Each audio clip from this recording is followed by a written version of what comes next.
dahil dyan sa kasitan nyo, alam niyo ba? Kayo tinatanong kailan naman kaya kayo? Kakasal? Wala pa po yan. Kakasal? Hindi, maghihiwala. Pero anong tanong yan? Hindi nga. Ang dali kasi ngayon, di ba? Ang in-expect nga nila, kayo yung pinaka-vulnerable na maghihiwalay agad, ganyan. Talaga kami, grabe naman sila. Oo. Paksapakin ko kaya sila, isa-isa. Kasi nga, ang gwapo ni Ronnie, ang sexy mo, ang ganda-ganda mo. Di ba, lapitin ng babae, lapitin ng boys. Malabo pa sa ano. Sabi ko kay Ronnie, kung kaya mo mga babae, kaya din namin mga lalaki. Kaya wag kang gagawa na kung kaya mong gawin namin. Ano lang naman simple yan, di ba? Kaya natin Kung kaya ako na magpa-interview. Sumagot po kayo, di ba po? Kaya po natin. Kapag wala sumasagot kayo. Tahimik sila. Wala sa walang next question. Hindi ka ba, paano mo nakokontrol yun, Ronnie? Yung boss, Paano nyo nakokontrol yung loyalty sa isa't isa? Yung po nga nila. Paano namin nabawantuan?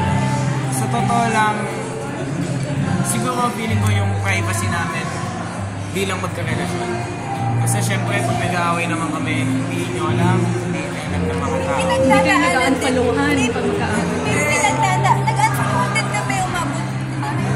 Nag-unfollowan? Uy, sino yan? Hindi ako yan. Ay, hindi ba ikaw yun? Hindi ako yan. Hindi. Dumadating naman sa point na may pinag-aawayan talaga kayo bilang magkarelasyon. Pero mas kami kasi, mas magandang hindi na lang namin pinapalabas. Hindi na namin para mag-explain pa sa mga tao. Kasi alam namin, maayos at maayos natin to. Pagsubok lang to at ayos natin. Respeto sa kanya, respeto sa akin. So, may importante kasi talaga. Kaya hanggang ngayon, saka naniniwala kami na ano na to. Isa na lang to kasi na lang. Forever. Dapat, siguraduhin mo lang. Gusto mo hindi, wag na lang. Pumayag na ba ako? Hindi niya ko yan. Hindi niya ko yan. Hindi kami nagkakaway ah. Kaya ganyan puro paglambingan. Ganito lang kami. Siguro yun din yung secret sa relationship. Kung masyadong, alam mo yan, kailangan yun. Parang mag-tropa lang kayo. Kasi kami grabe kami magduro na ano. Ano? Gusto ko lang ko na sa akin ito. Minsan gusto ko ako na sampakin nyo yun. Ano? Yung nakita nga yan? Pero alam lang, joke lang.